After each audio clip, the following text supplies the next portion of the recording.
is that the Arab world is led by dictators and unrepresentative kings, and we have to deal with the people we see. Well, the Arab people are now demanding democracy in Bahrain as well as in Egypt and Algeria and the Yemen. And who is denying them this? The people who are denying them this are the militaries. Who backs the militaries? In the case of Egypt, the United States. In the case of Tunisia, the French, backed by the United States. So we see a very clear situation now in the Middle East where the masses want democracy, sections of the army want democracy, and the democracy is being denied to the people. They're being told to wait, obviously, so that some what they call orderly transition can be agreed, because they are fearful in the West that if the Arab people are allowed to vote and choose their own governments, the governments might not do the bidding of the West. And what we're seeing in Libya today, I mean, only several months ago, British governments were knocking on the doors of the Libyan government, pleading for money, pleading with them to buy British arms, British trade. British companies were going. Gaddafi was funding the Global Governance Institute of the London School of Economics. All this was going on regardless of the situation in Libya and the conditions of the people of that country. That too has imploded now. So the Arab world is witnessing a second wave of democratic and national revolutions in which they want both democracy, they want to break with neocolonial rule, and they want to determine their own futures. And this is a very exciting time for the region. And if the Europeans and the Americans were intelligent, this is the time they would put real pressure on Israel and threaten that country with sanctions. Now, it's interesting because we had an email, if I could put to you, that came in from Karachi, from Pakistan, from Ahmed Ali Birjarani, who says, the US needs to show that it is friendly to the people. It has no choice but to support the newly forming democratic governments across the Middle East. Do you think that's the case? Well, I think their choices are limited if they allow such governments to come into existence. As at the moment, what is taking place in Egypt, we have a Supreme Military Council which hasn't lifted the state of emergency, which imposes a strict curfew, which essentially is not sure of what it's going to do. And what needs to be done is very clear. A, there should not be a military council in Egypt. There should be a council which involves all the political parties and obviously includes representatives from the army. This council should then agree a timing for the election of a constituent assembly to determine and create a new constitution according to which new elections should take place. That is what should happen in all the Arab countries, and that is the demand. People want constitutions which guarantee political freedoms and social rights. And that is what they have been fighting for, and any attempt to resist them will result in further upheavals. Well, another email we had that came from Bangladesh, from Masihul Haq Chowdhury, who says, from Dhaka, says, the US and its allies can play an important role in the region if they interpret the sentiments of the revolutionary masses. They should be careful to avoid the mistakes of Iraq and Afghanistan. It seems the US has largely kept out of this up to now, played very much a backseat role. Well, it has played a backseat role because it's had no alternative, though I think what is clear is that Marshal Tantawi, the Egyptian chief, was told by the Pentagon not to inaugurate a bloodbath. I think that's very clear, and that was sensible, because had the Egyptian army tried to crush the revolutionary movement, the democratic movement, the army itself would have split, and we would have seen in Egypt what is now taking place in Libya, where Gaddafi simply refuses to go, is surrounded by security forces from his own tribe. The bulk of the country is collapsing around him. The second largest city is under the control of Democrats, and people want him out. And if he was sensible, he would now resign and get out, but he doesn't do it. He's more eccentric than some of the other leaders in the Arab world. So the United States were totally caught by surprise when this happened. They should have recovered by now, and they should accept the democratic will of the people. They've not done so in the past. They've not, certainly never done so in Saudi Arabia. But given what is going on, it's only a matter of time before the revolts that we've seen, especially in Bahrain, spread into the Saudi kingdom. The Saudi rulers are well aware of this, which is why they're extremely nervous. Do you see this as a genuine coming together of the so-called Arab street? I think, Riz, it's not just the Arab street, though it is primarily that, the much mocked, much maligned, much derided Arab street, and people said the Arabs are dead, they're incapable of doing anything. Well, they've risen again, as they rose once before in the 60s and 70s, but they've risen this time in a totally different world, in a totally different context. The first wave of Arab nationalism, Nasser in Egypt, Qasem in Baghdad, radicals in Damascus, revolutions in the Yemen, etc., took place when we were living in a multipolar world. And so they could be more daring, more innovative, more bold in what they demanded.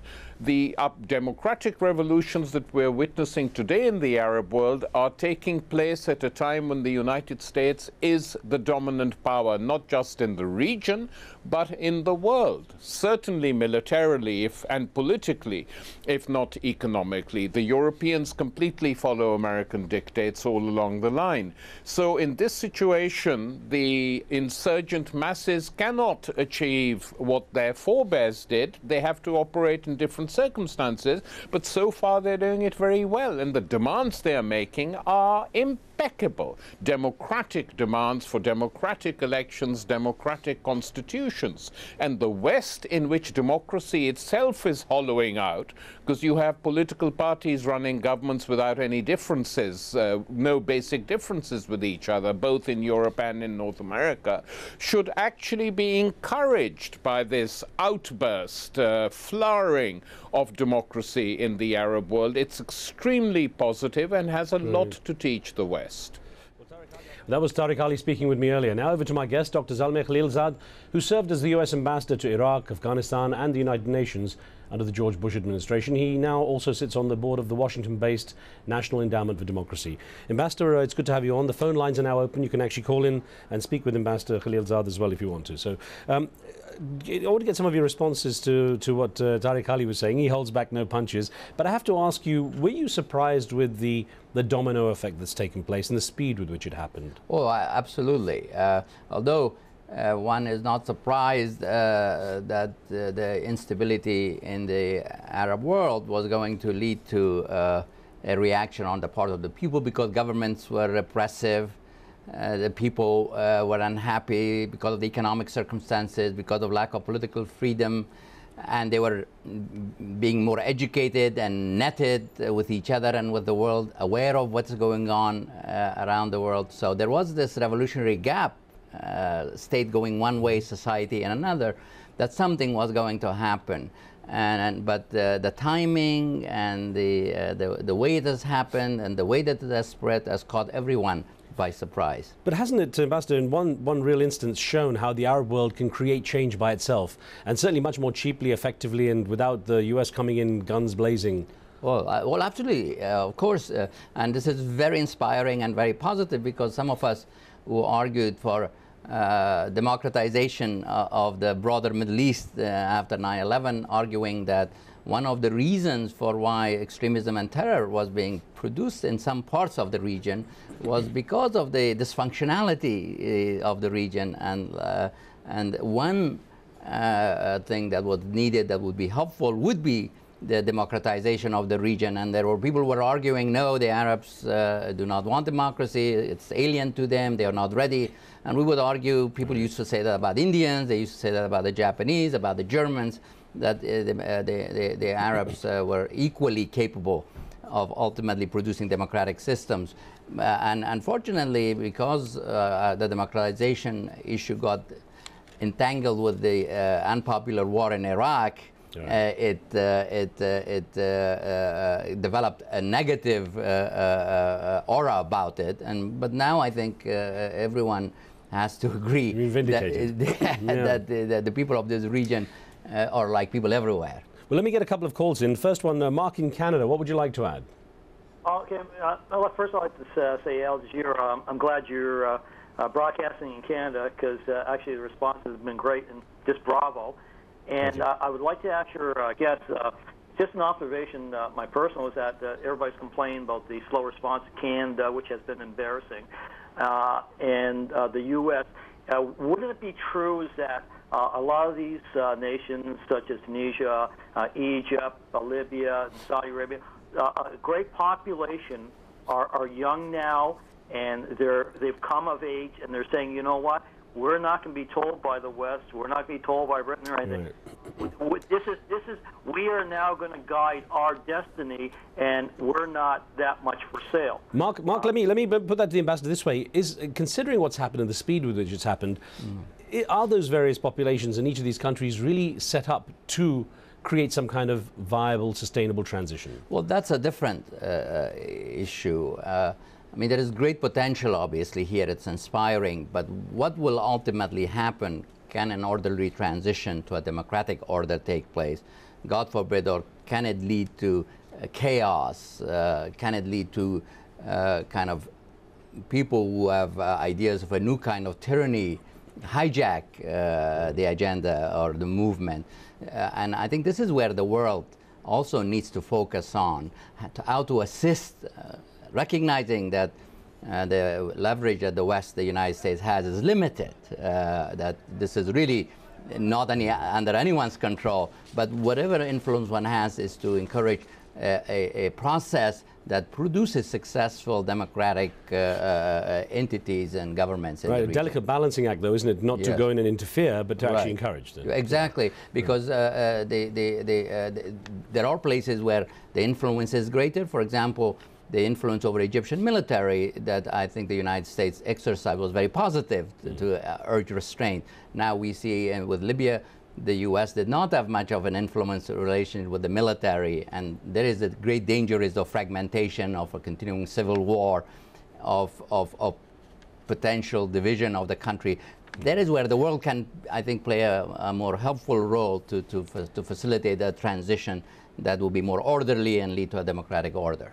Well, let's get another call here. Jerry in Washington, D.C., thanks for your patience. What would you like to ask? Yes, I'd like to say that I think the Arabs have a lot to be proud of these days in the Middle East, especially with their nonviolence, and that I think the U.S. policy is trying to catch up a pace with what's going on, and they do have a hypocritical policy with Israel. It makes for schizophrenia, because the U.S. does want to support democratic forces, and I do think that the many things that Secretary Clinton has been saying for pro-democratic forces in the Middle East and support of the rebels is really wonderful, and I think that the only other thing is that the U.S. I think it was very good that Senators McCain and Lieberman were in Tahrir Square yesterday. I think that's a very good sign. Okay. Jerry, let me ask the ambassador then. This, you know, obviously this is a delicate role here that America's playing, but this issue that Jerry raised about the Palestinian-Israeli dynamic, the whole thing at the beginning of the show, I was talking about how Barack Obama came in saying there will be no settlements, and of course then the veto was used, sending a totally opposite message, a complete flip-flop, and it must come across as very hypocritical. Well, I think that on the Israel issue, of course, there is a broad agreement in the United States in terms of strong support for Israel. And there has been a long tradition of arguing that perhaps the UN is not the best place to deal with some of the Arab-Israel issues. It's best done through the direct negotiations between the parties. On occasion, we have either abstained or even have supported action there, but that has been rare.